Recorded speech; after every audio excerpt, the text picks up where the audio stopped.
మన సాక్షిగా ఉన్న చరిత్రకారు అందరికీ వందనం చేస్తూ నేను అశ్వక చరిత్ర ఇది చాలా ఇంపార్టెంట్. నేను మరాఠీలో నేను అక్కడ ఒక పెద్ద డాక్టర్ సర్జన్ నేను ఇద్దరం కలిసి మరాఠీలో బుక్ ప్రింట్ చేశాను. కానీ దాని తర్వాత ప్రయాగ సమ్మేళనంలో వెళ్తే వాళ్ళు ఏమన్నారంటే హిందీలో రాసి పెట్టారు. అంటే హిందీలో మొత్తం అశ్వకుడు చరిత్ర మొత్తం రాసి పెట్టాను, కానీ ఇప్పుడు ప్రయాగ ప్రింట్ కాలే.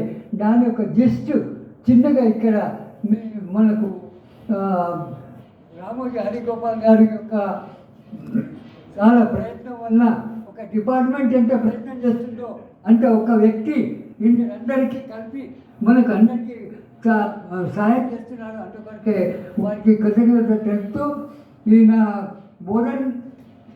బోధనలో అశ్వకుల చరిత్ర చాలా చాలా ఇంపార్టెంట్. బోధన ఒకసారి కాదు 4 సార్లు శ్రీరామచంద్రుడి కంటే ముందు బాహుబలి చరిత్ర, బాహుబలి యొక్క రాజ్యం అక్కడ నడిచింది. దాని తర్వాత అశ్వకుల రాజ్యం, చాళుక్యుల రాజ్యం, దాని తర్వాత బల్లాల రాజు, యాదవ కాలంలో రాజు. ఈ ప్రకారంగా బోధన్ అంత ప్రాచీన చరిత్ర మన తెలంగాణలో ఏది లేదు. ఆ ప్రకారంగా ఉంది. అందులో అశ్వకుల డీటెయిల్ చరిత్ర ఏది లేదు. ఇప్పుడు హరిగోపాల్ గారు మన బుక్ ప్రింట్ చేశారు, దానికి అశ్వక అనే పేరు పెట్టుకున్నారు. అందులో విడివిడి వ్యాసాలు ఉన్నాయి. అయినప్పటికీ కూడా అశ్వకకు చాలా హైలైట్ ఇచ్చారు. దాని కొరికే అది చేస్తాను. ఈ అశ్వకుడు పాండవుల కాలంలో, శాతవాహన కాలం ముందు పాండవుల కాలం వరకు వాళ్ళ రాజ్యం ఉన్నది.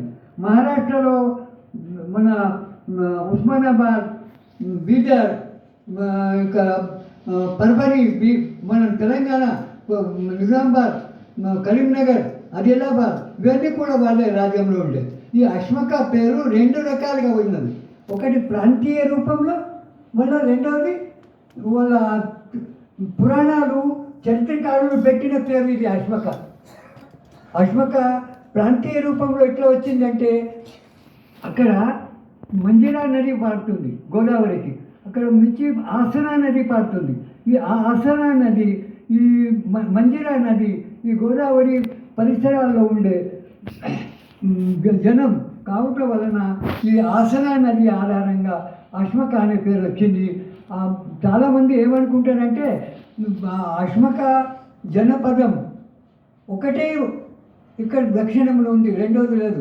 కానీ 2, 3 తెలిసిన వేరే జనపదాలు, మహాజనపదాలు. ఇటు మహాజనపదంలో అశ్వక, ఇంకా మామూలుగా పైఠన్ దగ్గర అక్కడ కూడా ఒక చిన్న ఇల్లు ఉంది.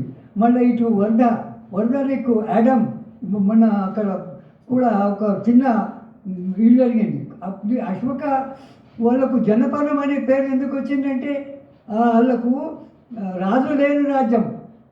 ఒక్కొక్క ఆయన ఇంగ్లీష్ వాడు వర్ణించిండు, రాజు అశ్వకుడు అంటే రాజు లేని రాజ్యం. ఈ అశ్వక అనే దానికి రెండో పేరు ఎందుకు వచ్చిందంటే అశ్వక అంటే బండలు. ఆ కాలంలో మన రాతి యుగంలో రాతి బండలనే పూజించారు. మన రాతి బండలతోనే వాళ్ళు శస్త్రాలు నిర్మించారు. రాతి గుండ్లు తీసుకొచ్చే ఇల్లు కట్టుకున్నారు. రాతి దేవుడికే పూజ చేశారు. ఈ పూజారి ముఖ్యంగా మన పోతరాజు. ఈ పోతరాజు పేరు నుంచే పోతన పేరు వచ్చింది. ఆ పోతన నుంచి బోధన వచ్చింది. ఈ ప్రకారంగా పోతన ఇది ముఖ్యంగా అక్కడ దేవత ఎవరంటే పూజారులు ఎవరంటే పోతరాజు. ఈ పోతరాజుల కాలంలోనే జరిగింది. ఇంకా ఈ జానపదాలు వీళ్ళంతా ఎందుకంటే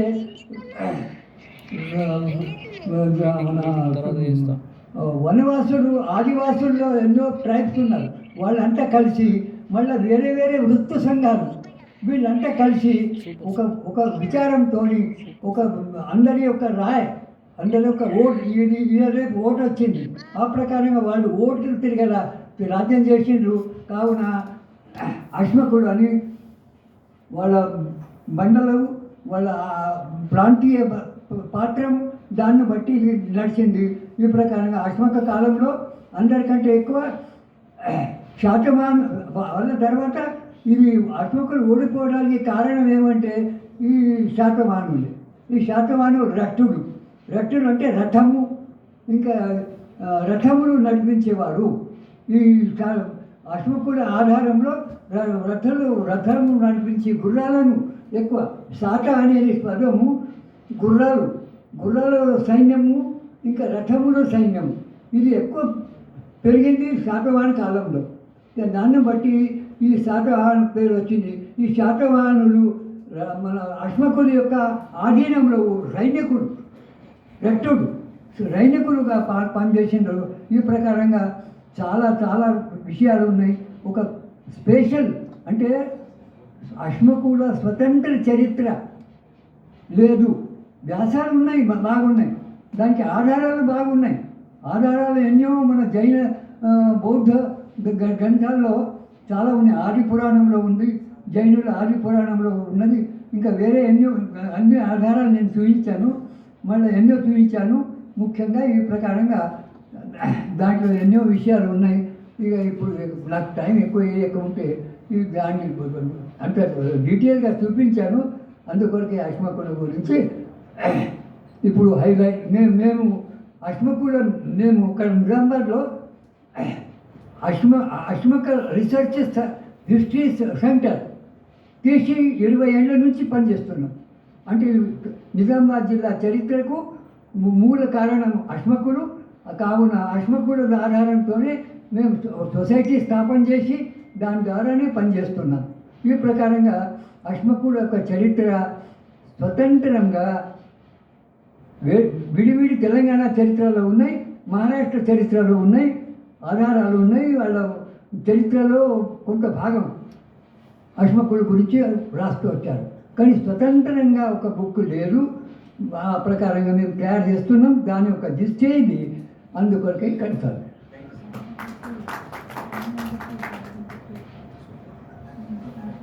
థ్యాంక్ యూ సార్.